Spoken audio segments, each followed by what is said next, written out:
One of my favorite pieces of jewelry is a silver spiral-shaped pendant my dear friend Julie gave me upon her return from a trip to Ireland. I wear it often as a necklace, particularly when I'm meeting with someone for spiritual direction or speaking at workshops and retreats. I love this pendant, not only because it reminds me of my special friendship with Julie, but also because of what the shape symbolizes. In the Celtic tradition, this single spiral represents growth, expansion, and the flow of life both inwardly and outwardly. I view it as a beautiful and fitting depiction of the spiritual journey toward a more centered life with God. The movement from the outer ego to the interior space of the soul, where intimacy with God is enjoyed, and the movement outward to express God's love in the world and to serve others. This captures what I long to experience more deeply and consistently for myself and for those I meet with and guide.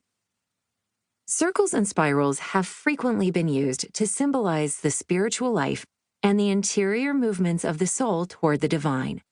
Saint Teresa of Avila, while seeking to understand the dynamics of prayer and a relationship with God, received a vision of a magnificent castle inside our own souls, at the center of which the Beloved himself dwells. From the center of the soul, God is calling. The driving force of our existence is our longing to find our way home to Him. Father Thomas Keating, one of the founders of contemplative outreach, frequently used the image of a spiraling staircase in his video series on the psychological experience of centering prayer, signifying what he called divine therapy, in which a person's pilgrimage toward a freer and fuller experience of life narrows and cycles toward the immovable one at the center. Another well-known ancient circular structure is the labyrinth, which has long been used as a meditation and prayer tool, representing a journey to one's own center with God and a return to the outside world. I came upon a labyrinth that took my breath away while hiking in the woods above a retreat center. The wall of the spiraling circle was built with sheared tree limbs, and in the center was a large copper kettle filled with water, reflecting the sky and trees above. My walk toward the center felt truly holy as I slowed my pace, breathed deeply, and took in the beauty and quiet around me. When I stopped in the middle and looked into the water, I saw my own face reflected back and sensed the sacredness of my own personhood as a reflection of God's image and a participant in God's larger world.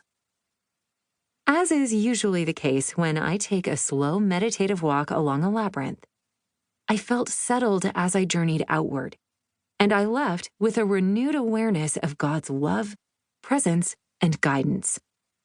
And then we have the Enneagram. You can refer to the bonus PDF that accompanies this audiobook for an illustration.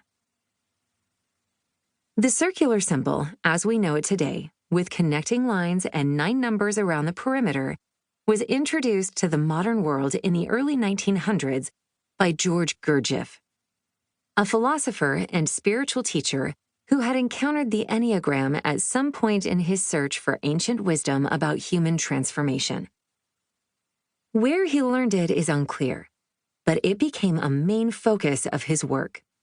According to Enneagram teachers Don Richard Risso and Russ Hudson, the system that Gurdjieff taught was a vast and complex study of psychology, spirituality, and cosmology that aimed at helping students understand their objective purpose in life.